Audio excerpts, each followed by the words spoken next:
Nyambung ya maksud? Waktu itu saya ikut Zoom dari rumah. Saya mengikuti apa yang ada di sini dan saya sangat diberkati karena saya begitu merasakan hadirat Tuhan itu juga sangat kuat waktu di tempat ini. Tadi apa dulu?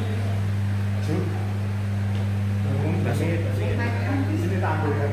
Nggak usah pakai mic. Feedback Ya. Ini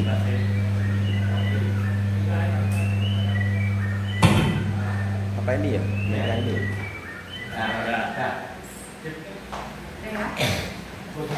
Masih ingat gak? Saya ingin mereview.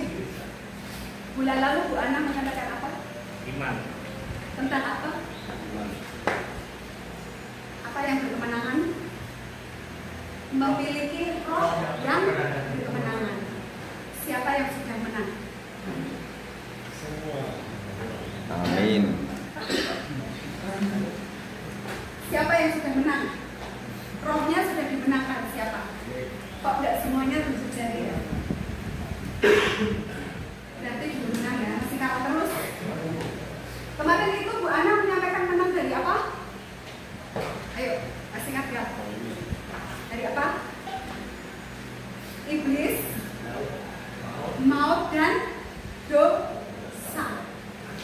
Kalau yang saat ini merasa belum menang, berarti masih ada dalam kuasa iblis, masih mau mengalami maut dan masih hidup dalam dosa. Ya, tapi Tuhan itu selalu sabar terus dengan kita, ya. Walaupun kita ini masih kadang-kadang bebal, tahu bebal nggak? Bebal itu kalau orang Jawa, Dablek itu mantep gitu ya, wes angel pokoknya tuh sudah lengket gitu ya, wes susah untuk dimunculi gitu ya, angel gitu. Itu namanya dablek. Tapi saya berharap Bapak Ibu yang ada di sini bukan termasuk orang-orang yang bebal, orang-orang yang mudah untuk dibentuk seperti tanah liat. Amin. Amin. Nah, saat ini tema KKS itu melanjutkan dari yang 1 bulan yang lalu. Kalau yang 1 bulan lalu Bu Ana menyampaikan kita tuh harus dimenangkan dari dosa, maut, dan iblis. Nah, itu artinya apa? Kita itu sudah menang, nggak boleh kalah lagi. Kita nggak boleh kalah lagi. Makanya Tuhan menjanjikan supaya kita itu tetap hidup berkemenangan. Coba lihat, ada gambar yang bagus di depannya. Ada seorang anak kecil dikasih apa? Judulnya akan dimunculkan jadi anak kerajaan. Pernah nggak Bapak dan Ibu ini bermimpi aku tuh jadi anak raja? Pernah nggak? Aku kecil nggak pernah mimpi seperti itu. Aku jadi anak raja. Anak kecil tuh banyak imajinasinya. Kalau sudah tua imajinasinya kurang gitu ya. Padahal kemarin Bu Ana menyampaikan apa? Kuasa imajinasi itu dibaca di bawah Pak Ari mana-mana.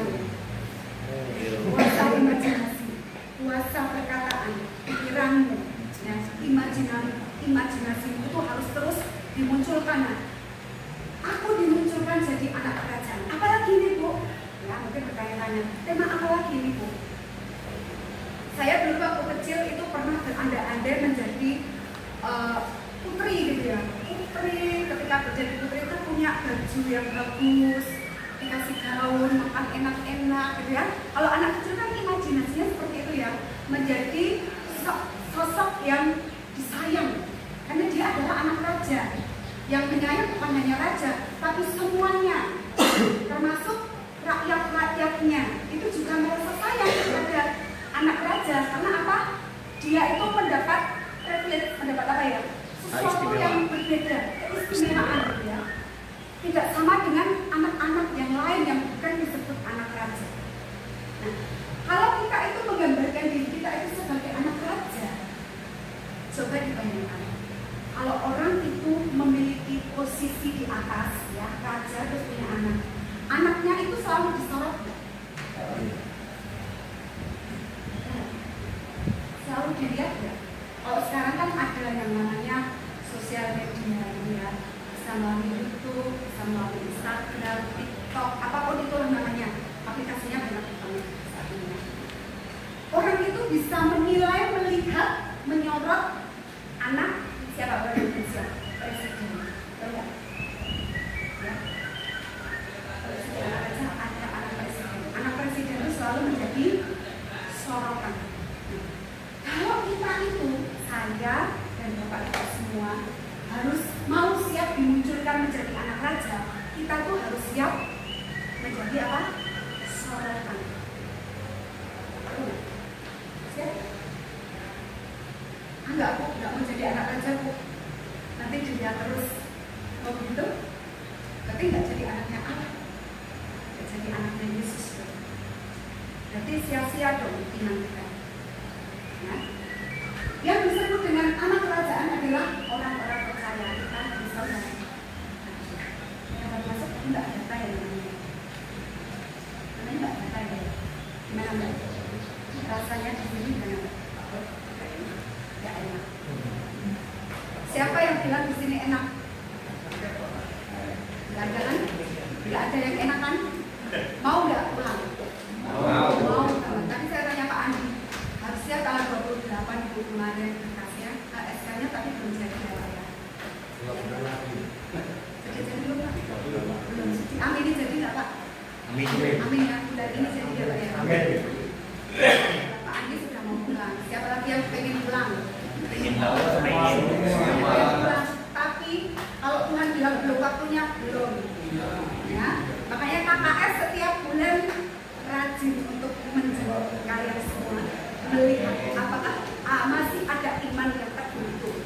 Jangan-jangan nanti keluar seperti siapa tadi? Satu ya. Keluar 1 bulan, masuk lagi di tempat yang lain gitu kan? Beda tempat, beda lokasi. Jangan ya, jangan seperti itu. Nah, kita harus siap dimunculkan untuk menjadi siapa? Anak raja, kerajaan surga. Yuk kita buka Matius 13 ayat 36 sampai 43. Saya minta kita semua membaca yang keras ya. Matius 13 ayat 36 sampai 43.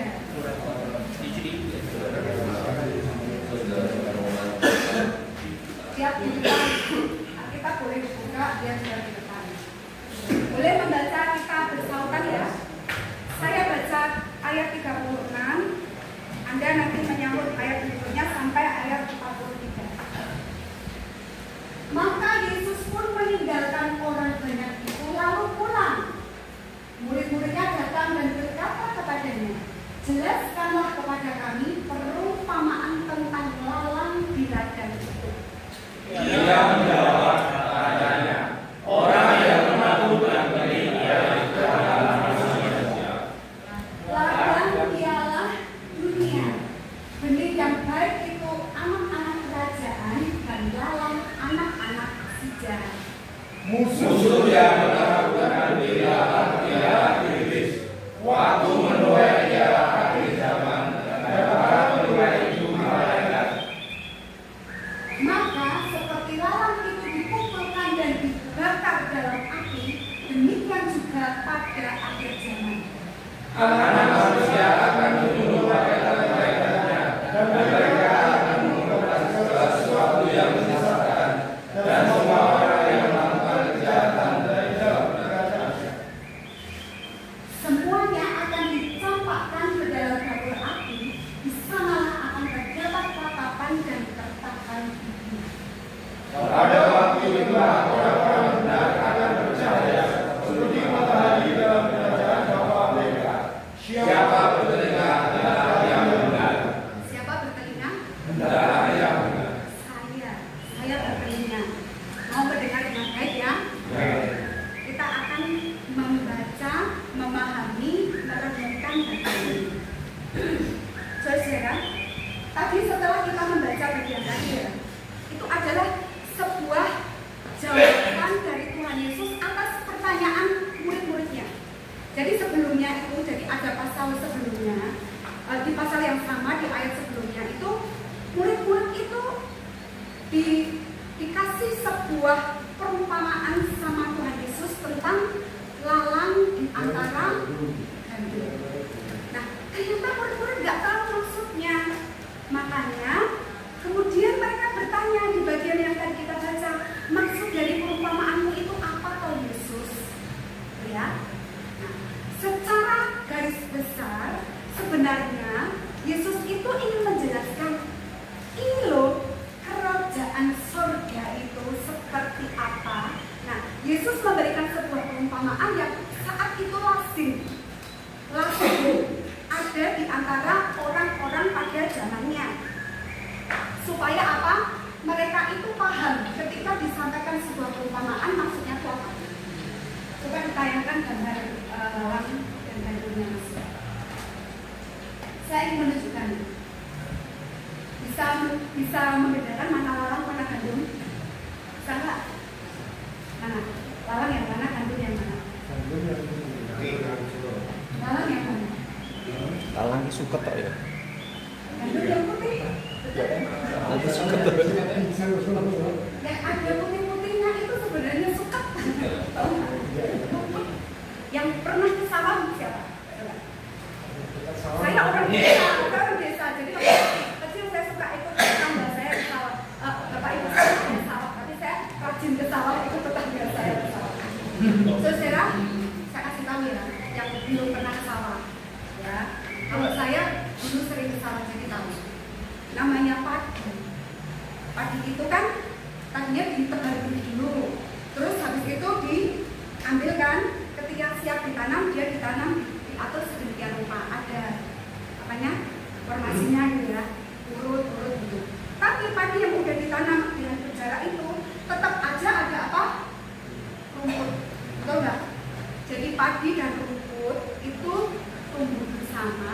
Dan lucunya ini yang saya sekarang itu bertanya, kok rumput yang tumbuh di antara padi itu bentuknya hampir sama dengan padi loh?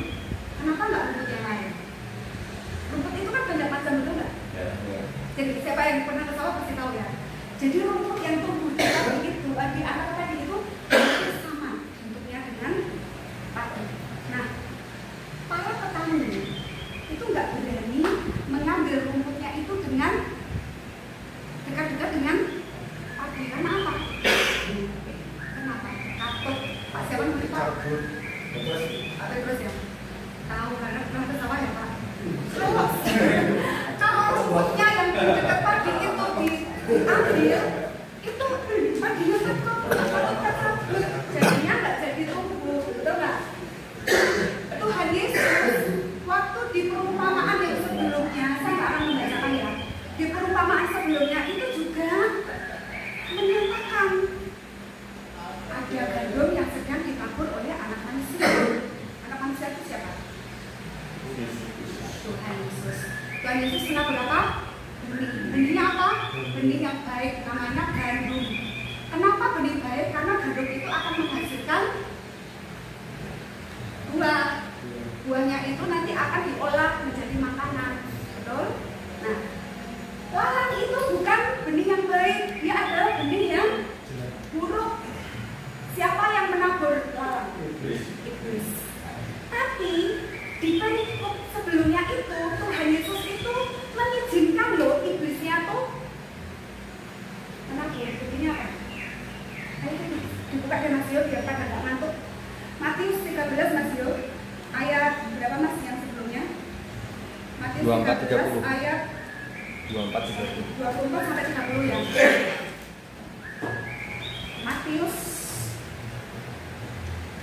biar kalian ngerti ya. Jadi nggak boleh setengah-setengah kalau baca firman. Ya, yuk dibaca ya. Yesus membentangkan suatu perumpamaan lain lagi kepada mereka, katanya, hal kerajaan surga itu seumpama orang yang menaburkan benih yang baik di ladangnya. Tetapi pada waktu semua orang tidur, ya ditekankan ini. Pada waktu semua orang tidur, datanglah musuhnya menaburkan benih lalang di antara gandum itu lalu pergi. Ketika gandum itu tumbuh dan mulai bergulir tahu ya, sudah mulai ada biji-bijinya itu, nampak juga lalang itu tumbuh. Ya, maka datanglah hamba-hamba Tuhan itu kepada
supaya gandumnya bisa ditaruh di sini.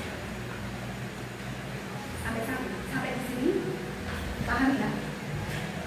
Jadi Tuhan Yesus tuh gini loh, sayang banget sama kita. Tuhan Yesus itu menggambarkan gini loh, Tuhan itu udah menabur benih loh. Benihnya apa? Setiap saat Anda di tempat ini itu lebih banyak dapat firman-Nya loh daripada kita yang di luar. Kalau kita yang di luar itu seminggu sekali, dan kalau kita proaktif setiap hari kita akan membaca firman. Tapi Bapak Ibu sekalian di tempat ini lebih banyak mendapatkan firman. Tapi jangan sampai benih yang Tuhan tabur itu kemudian sia-sia.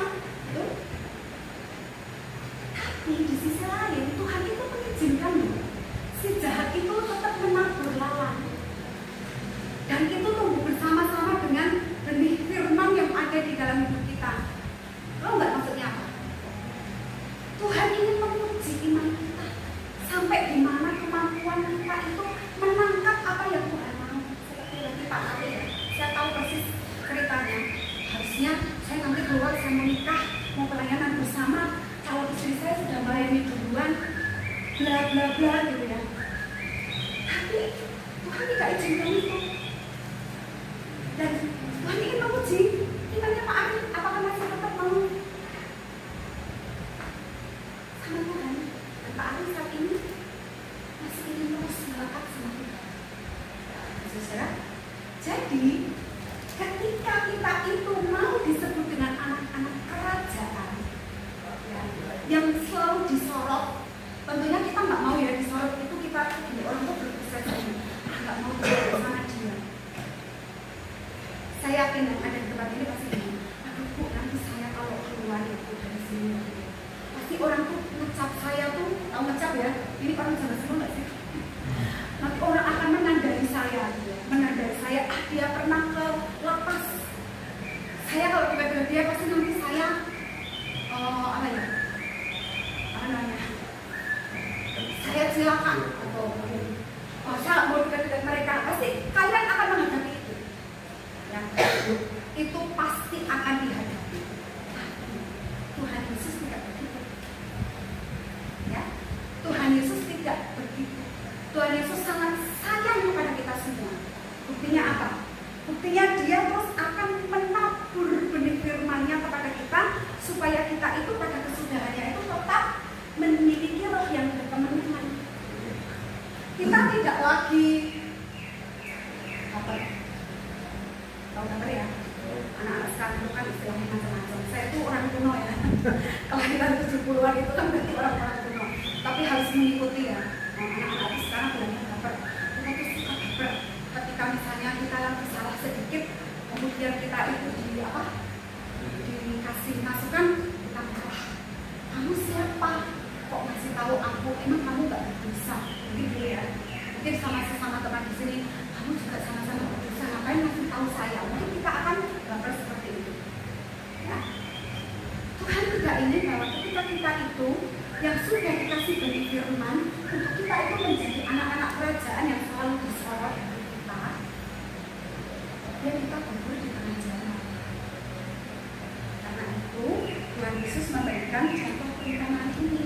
Kalau tadi yang menaburkan benih baik itu anak manusia yaitu Tuhan Yesus, ya, yang menebur ilalang adalah iblis. Lalu ladang ini siapa? Ladang yang untuk menabur ini siapa? Ya, itu semua ditabur di dunia. Nah, kita sekarang di mana? Dunia.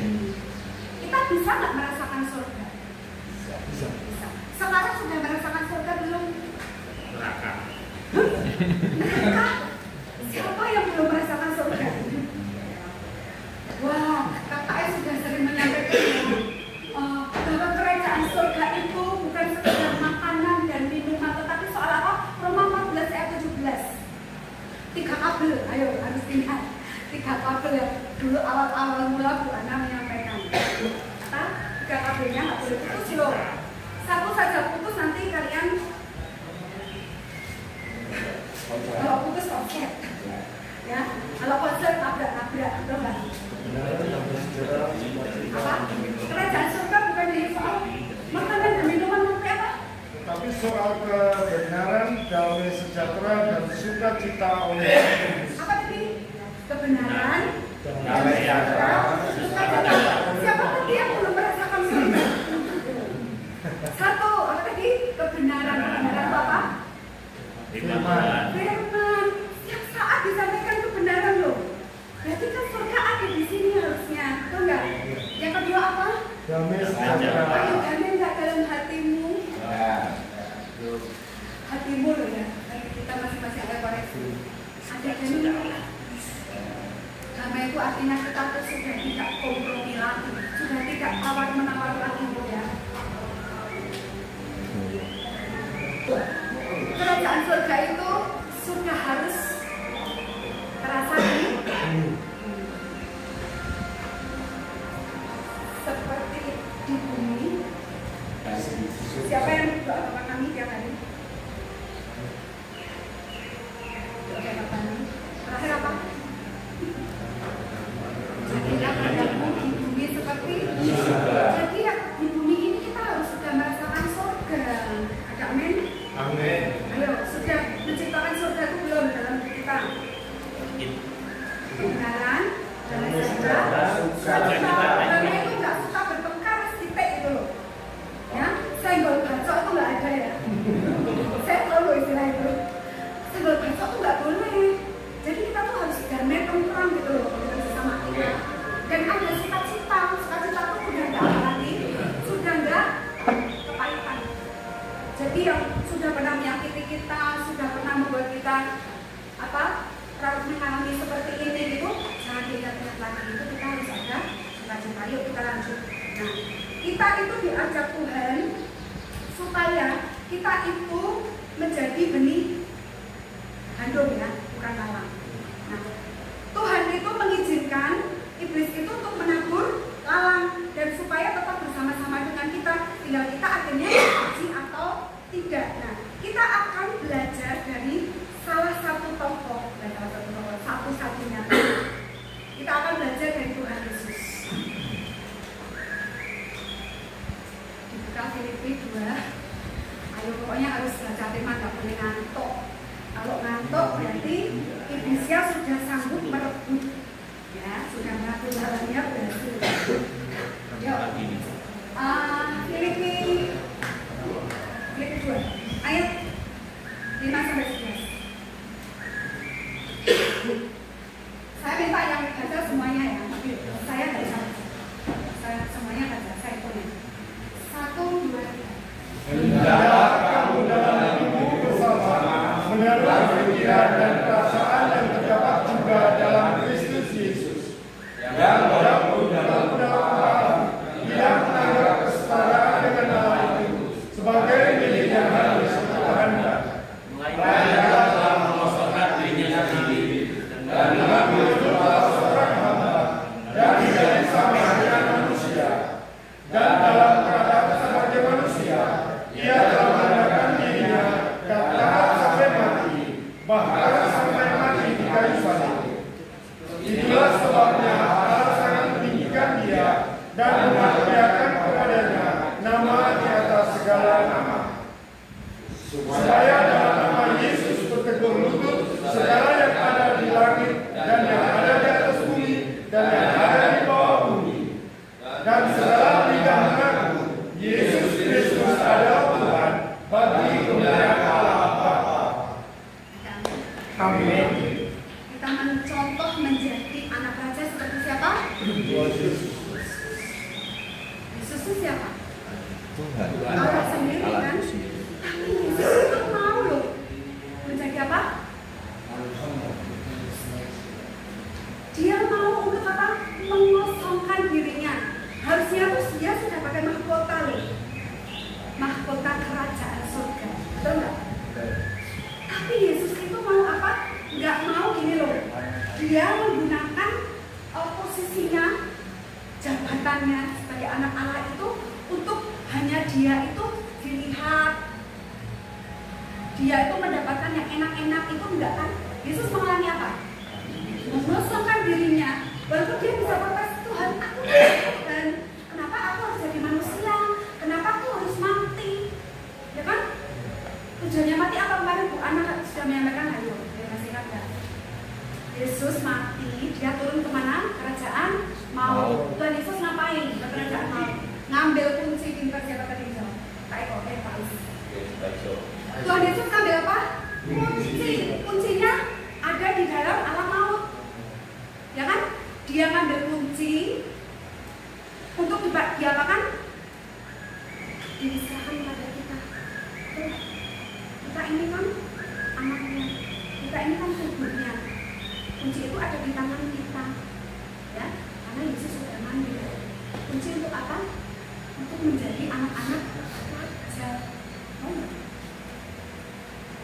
Yesus sudah kasih contoh loh, menjadi anak raja itu gitu, mengosongkan dirinya. Orang mau bilang aku ini atau itu, asal saya itu ikut firman, silahkan. Ya, Tuhan nanti akan mengurus semuanya. Untuk menjadi anak raja, kita nggak boleh hanya diam saja. Kita nggak boleh pasif. Kita harus partisipatif. Kita harus berpartisipasi. Nggak boleh menendai. Ya, makanya ayo baca Markus 4 ayat 20. Ya, kita itu setiap saat mendapatkan firman, kan? Ya, kita bacakan ya.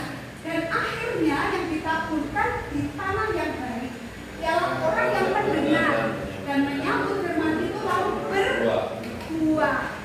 Ada yang bertabur berkali lipat, ada yang berkali lipat, dan berapa? 100 kali lipat. Menjadi anak raja itu nggak boleh santai-santai, nggak boleh menenggak, ya. Jadi anak raja itu harus apa? Berbuah. Tapi sebelum berbuah kita harus apa? Yohanes 15 ayat 12.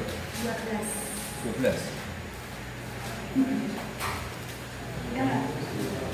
Tadi Pak Ari sudah menyampaikan tadi dari Pak Ari enggak yang tadi katanya berkicau. Pak Ari sudah menyampaikan ini. Pak Ari bilang saya masih mau berkicau. Nah, Pak Ari mau ini lagi. Ini kan firman-Ku yaitu supaya kamu saling mengasihi seperti aku telah mengasihi kamu. 15 ayat 2. 12 ayat 2. Yohanes 15 ayat 2 dipotong dibersihkan. Sorry kata. Setiap ranting padaku yang tidak berbuah dipotongnya, dan setiap ranting yang berbuah dibersihkannya supaya lebih banyak berbuah. Siapa yang mau berbuah? Semua mau berbuah ya? Siapa yang mau dibersihkan? Syarat untuk berbuah harus apa? Dibersihkan. Saya tuh punya tanaman ya.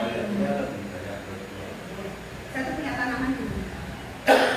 Saya tuh heran. Setiap mau beresin tanaman, rumput itu selalu lebih tinggi dari tanaman. Itu firman Tuhan ya. Jadi benar ya. Tuhan izinkan rumput-rumput itu yang nggak ditanam tetap ada. Tanaman saya itu ada yang menjadi lebih kecil, kemudian ada yang tidak berbunga. Contohnya ya bunga mawar. Tapi kalau saya itu potong saja bagian setelah dia berbunga, kemudian bekas berbunganya itu saya gunting. Besokannya dia akan bercabang dan cabangnya itu akan berbunga 3 atau 4 bunga. Ya, itu Tuhan itu masih perumpamaannya gampang ya. Ya, kalau kita mau berbuah harus mau dibersihkan. Jadi dibersihkan itu tangkai mawarnya itu dari biasanya menyerang itu apa? Jamurnya tuh saya lap-lap itu pakai kain, kemudian itu yang udah jelek, kering itu tak potong, itu nanti bunganya akan. Kalau kalian itu mau berbuah, nggak pasif ya.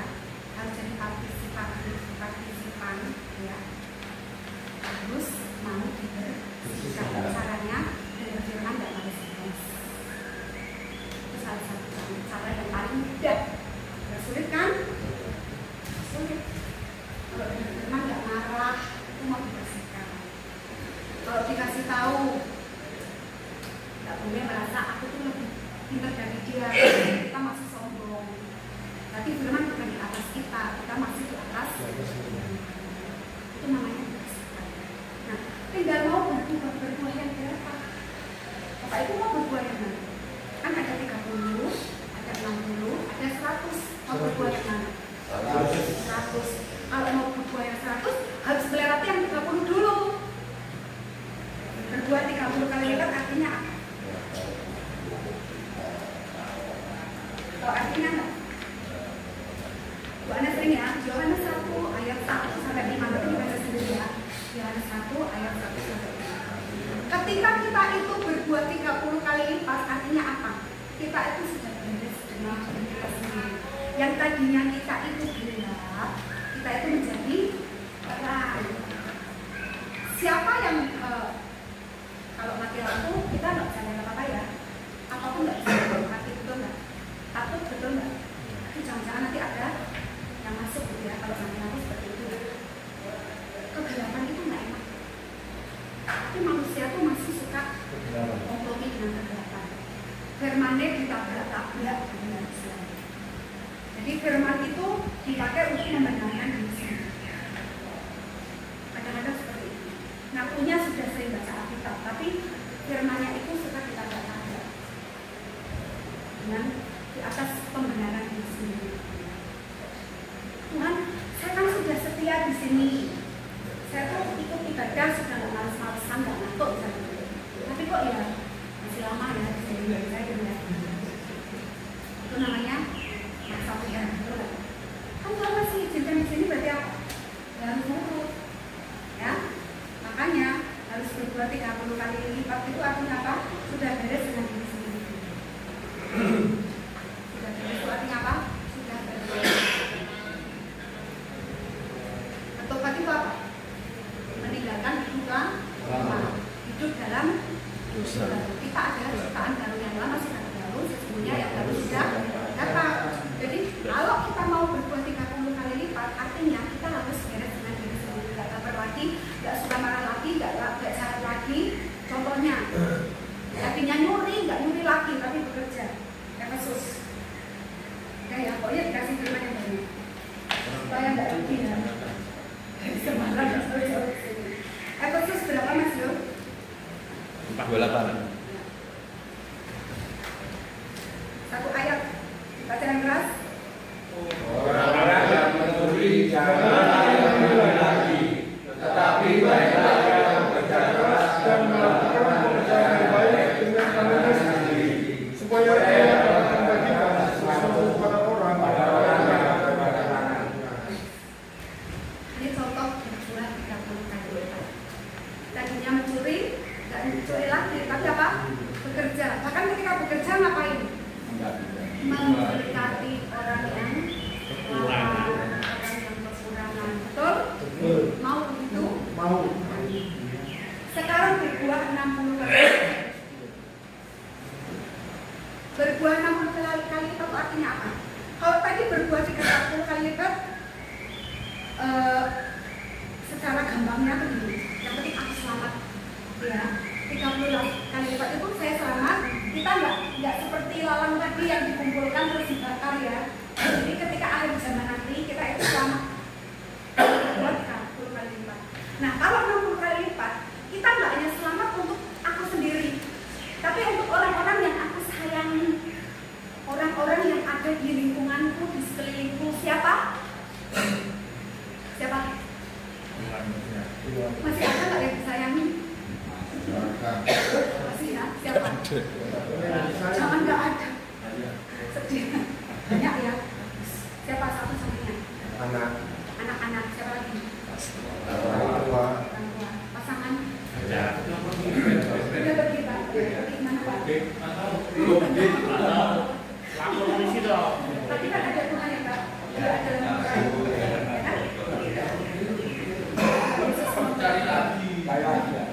jadi siapa kita itu, hidup kita itu nggak hanya untuk yang penting saya selamat, itu enggak ya. Catat ya, 60 kali lipat nggak hanya melulu yang penting aku selamat, enggak. Tapi orang-orang yang aku sayangi, yang ada di sekelilingku itu juga selamat. Berarti hidup kita apa? Berdampak. Betul? Hidup kita itu mempengaruhi orang lain.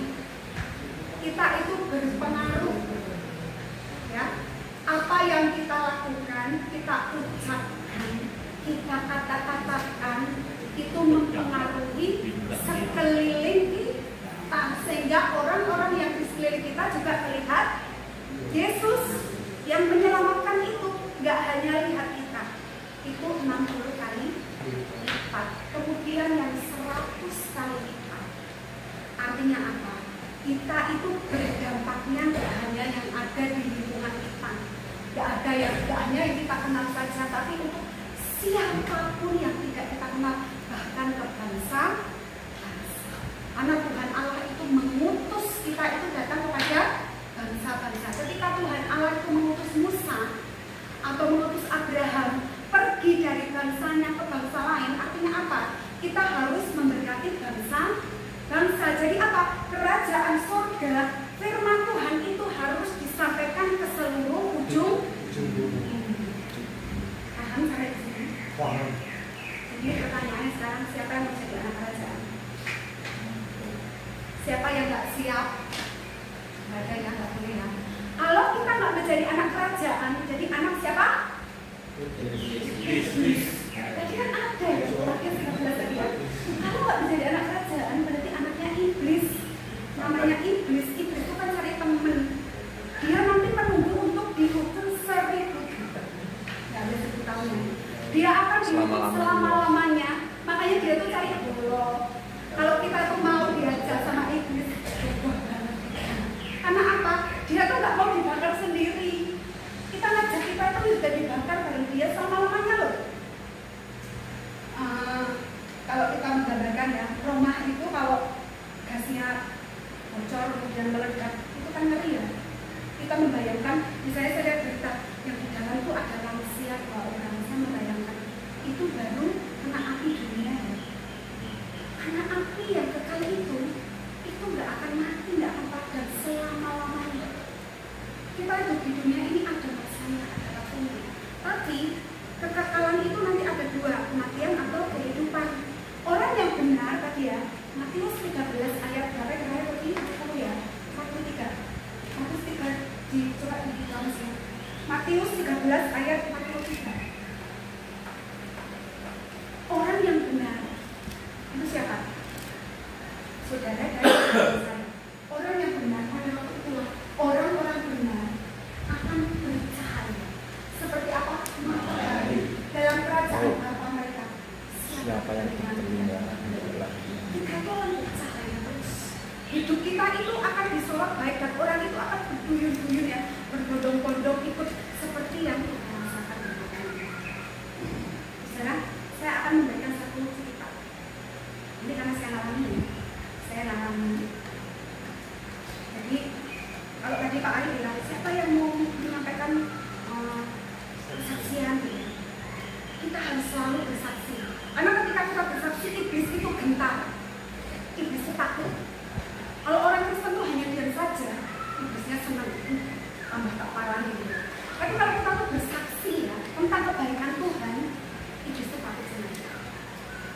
Kita nggak usah dalam nama Yesus kamu pergi, dia sudah mikir dari kita ya. Saya akan bercerita ini. Saya melihat bagaimana umur 30, 60 atau 100 tahun. Mungkin saya pernah bercerita, mungkin ada pernah lain. Saya itu sudah berhasil lepas dari yang namanya dosa, kepahitan dan sulit teman-teman. Karena itu penyakitnya orang yang paling sulit. Ada yang masih kepahitan, ada yang susah mengampuni, susah, kan masih susah ya mengampuni. Nah, saat ini firman bersama tak boleh, tak itu susah untuk mengampuni. Karena apa? Apa tidak kan? Kita baca firman dari mana Pak Mas? Markus 11 ayat 25. Dibaca yang keras ya. Ya. Dan jika kamu berdiri berdoa, ampunilah dalam sekiranya ada banyak sesuatu dalam hatimu terhadap kesalahan, supaya juga Bapamu yang di surga mengampuni kesalahan-kesalahanmu. Tapi jika kamu tidak mengampuni, maka Bapamu yang di surga juga tidak akan mengampuni kesalahan-kesalahanmu. Paham tak? Berarti harus ada. Kalau kita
mungkin saya mengalami kemarahan itu, saya berjalan terus dalam hidup saya.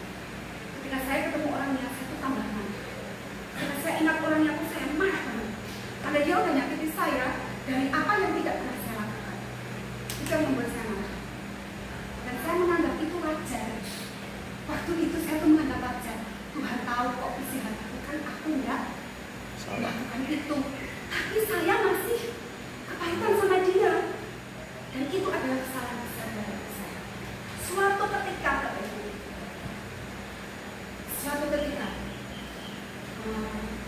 saya itu didatangi sama adiknya tuh anak.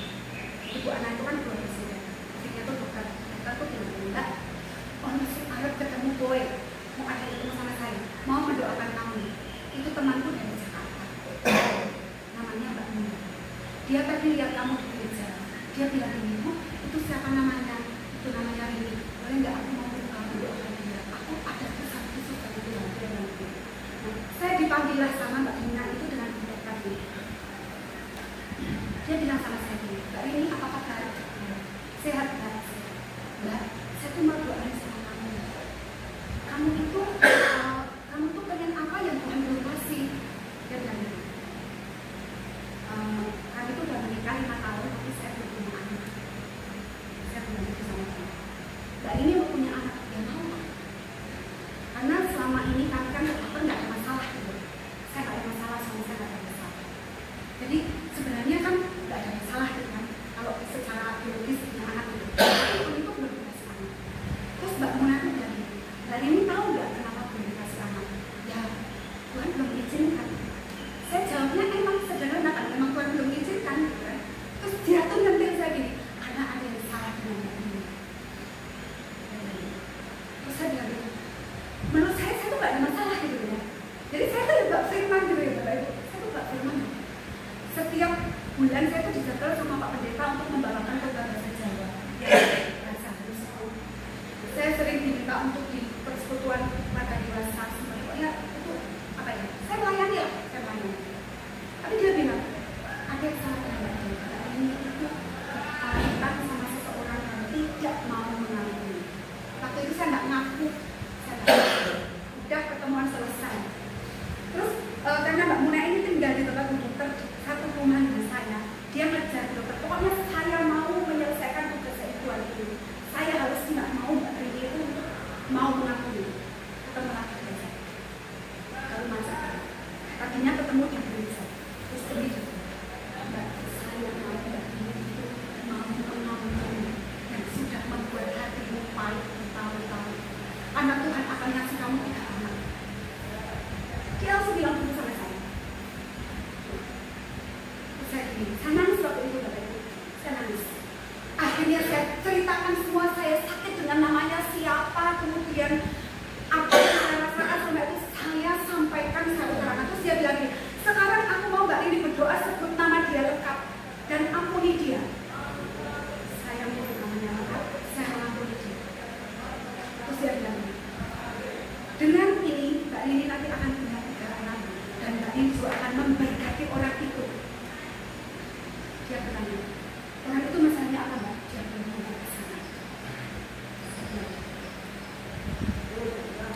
Dan kami lebih dulu menikah dari dia. Dia belum mau ke sana. Saya juga ingin dia tidak ke sana. Bapak Ibu nggak butuh waktu lama ya. Waktu saya itu mampu. Ya. Bahkan ketika detik itu kita juga mau melakukannya. Nggak butuh waktu lama. Waktu itu suami saya pulang dari kapal. Dia bilang gini, yuk kita jalan kemana yuk. Terus saya bilang gini, saya kemarin habis ke dokter, dokternya bilang gini, ibu itu kalau ibu ada sumbatan dua-duanya harus dioperasi supaya itu menyangkal. Kalau enggak, ibu mau menjalani namanya baru tahun.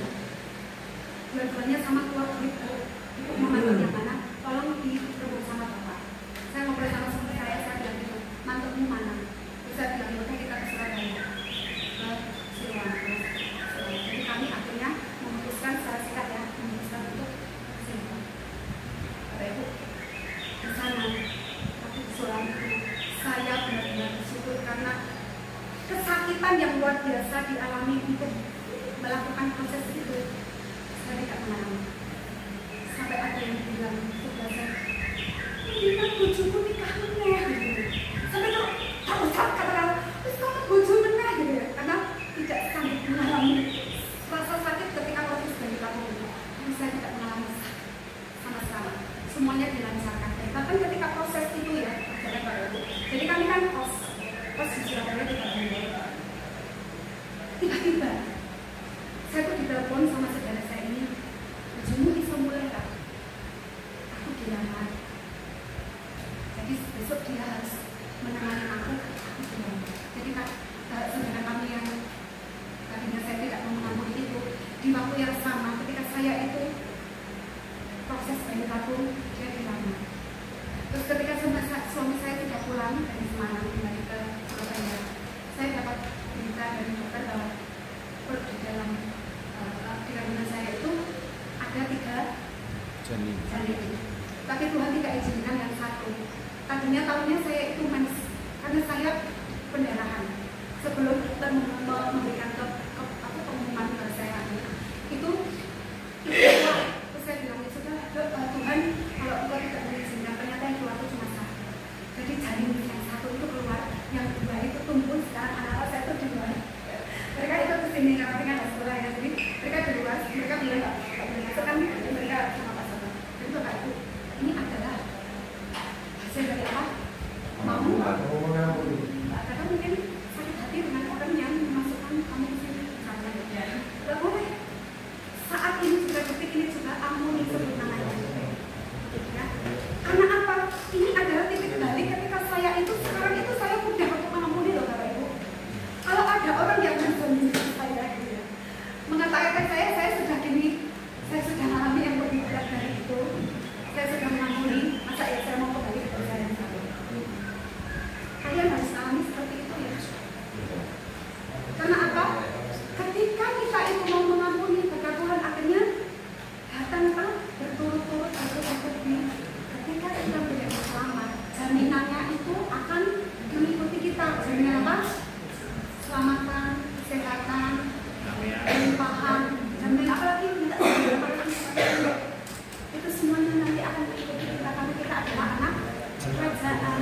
Anak raja itu akan mendapatkan privilege, akan mendapatkan apapun yang Tuhan sudah sediakan, tinggal kita tuh mau ambil. Kalau kita mau ambil, kita harus praktekkan yang 60 kali lipat, 60 kali lipat, 100 kali lipat. Mbak Muna itu nggak kenal saya nggak kenal dengan Mbak Muna yang berdoa itu, tapi dia sudah mendapatkan jatah yang 100 kali lipat. Dia mau berdoa untuk orang yang dia tidak kenal, dia tunduk kepada Tuhan, dia patuh kepada Tuhan. Bawa Mbak Rini untuk didoakan. Dia itu hanya mendoakan loh Bapak Ibu. Kita tuh nggak harus melakukan sesuatu yang berat loh. Mendoakan itu penting.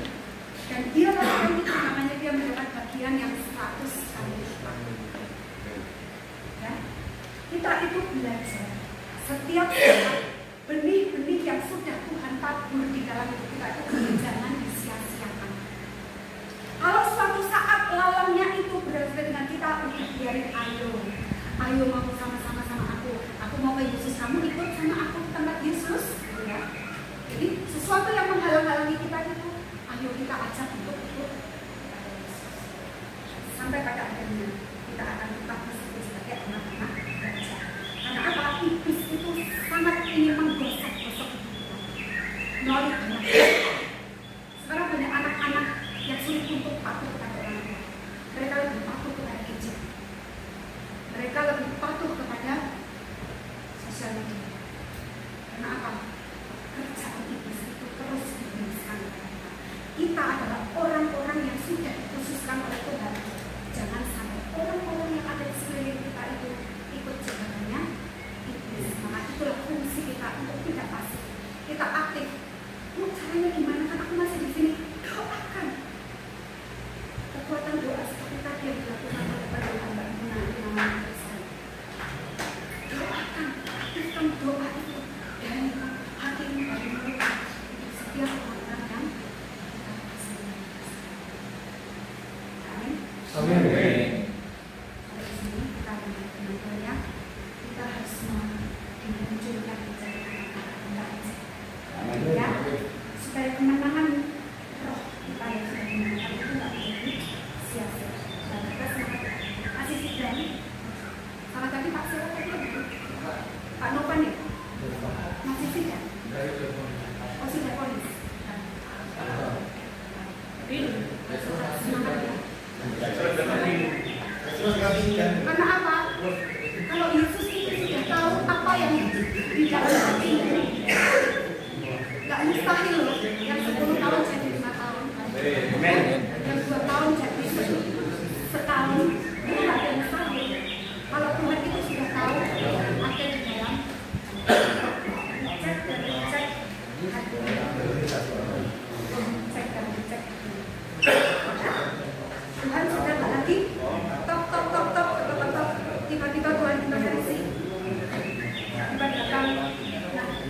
masalah berdua.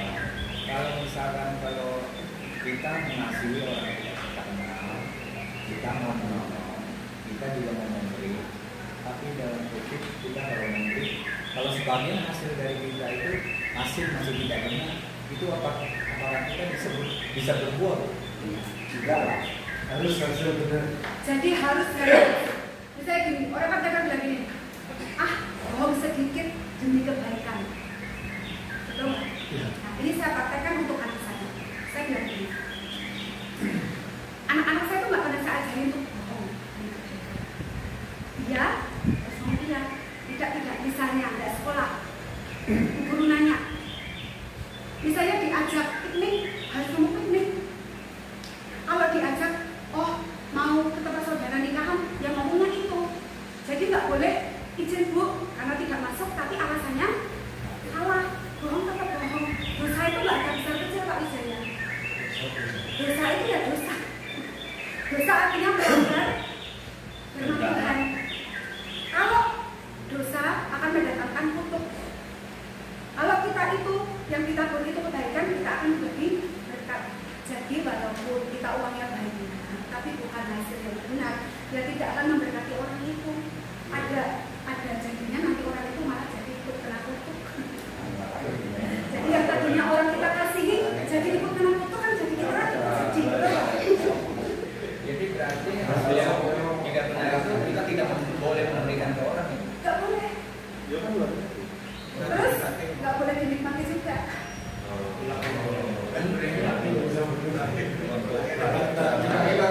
Kalau kamu ambilnya dari negara, kembalikan ke negara. Kalau kamu ambilnya dari orang yang kamu ambil, kembalikan ke orang itu. Bukan untuk menikmati aku sama saudara. Kembalikan kepada yang ada hati. Itu ya, ada hati. Saya juga ada masalah. Saya ada masalah sekitar tangan dengan saudara adik saya. Sangat berat untuk mengampuni. Berat sekali untuk mengampuni orang itu sudah seringkali satu. Itu saya harus bertahan. Di mana hatimu berada? Itu adalah berasa. Di mana kamu berada? Di mana? Ada ayatnya kan? Di mana hartamu berada? Disitulah hatimu, betul nggak? Ya. Itu yang ngomong siapa? Tuhan Yesus loh. Dan Yesus tahu loh. Yesus hanya bisa disandingkan dengan siapa? Mammon. Mammon itu apa? Harta benda, kekayaan, semuanya itu. Ya kan? Saingannya Tuhan itu cuma satu, Mammon. Nah, tapi kalau Pak Ari bilang, Bu itu kan masalah sengketa waris, itu apa Pak? Harta kan? Iya. Sudah Pak, ikhlaskan saja. Terserah dia mau urus seperti apa. Terserah dia mau urus seperti apa. Pak Ari serahkan pada Tuhan.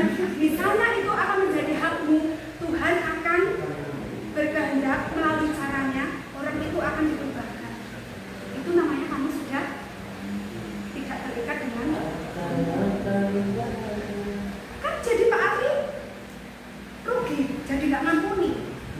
Kalau nggak mampuni kan malah nggak jadi berkat. Tadi contohnya saya pakai contoh diri saya sendiri.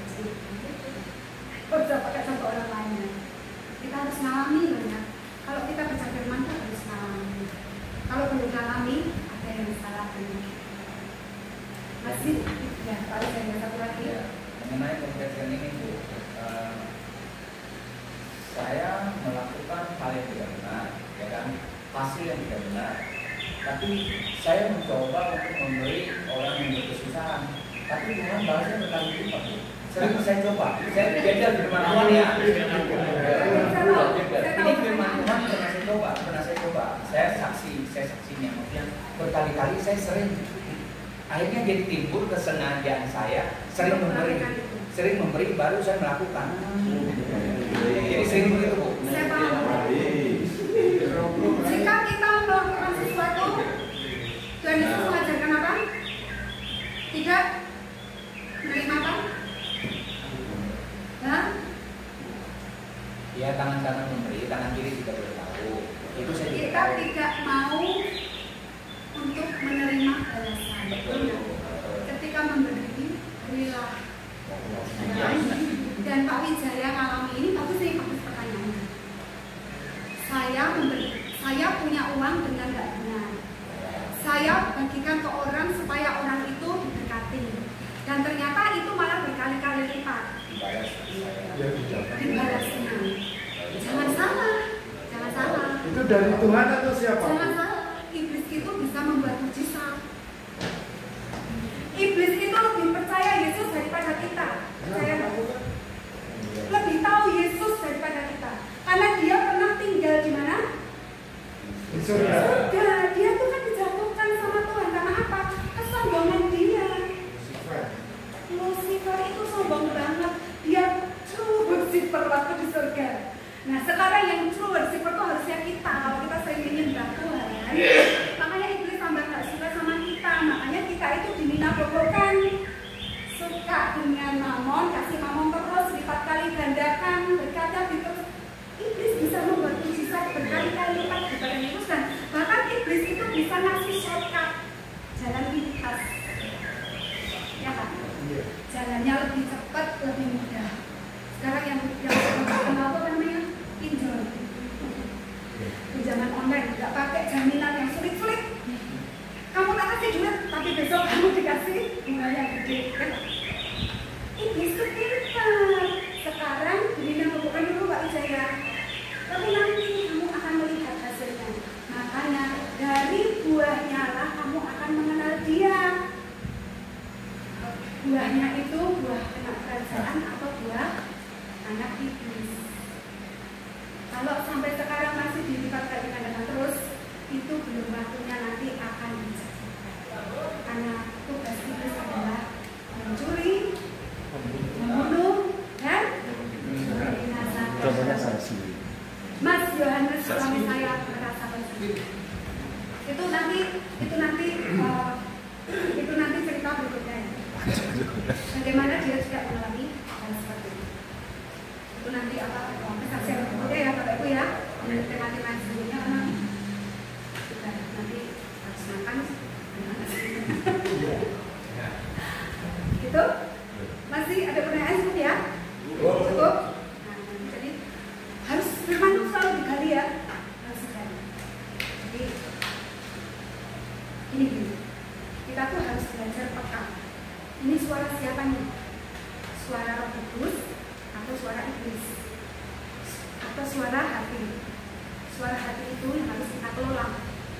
Ya, hatinya harus condong ke Roh Kudus. Ya, karena hati itu mudah dipengaruhi. Jadi kita harus peka. Untuk peka apa? Harus sering baca firman. Dan firmannya harus terus dikatakan. Sehingga kita lebih peka. Ketika kita peka, Roh Kudus akan semakin intens, ya, akan semakin intim dengan kita.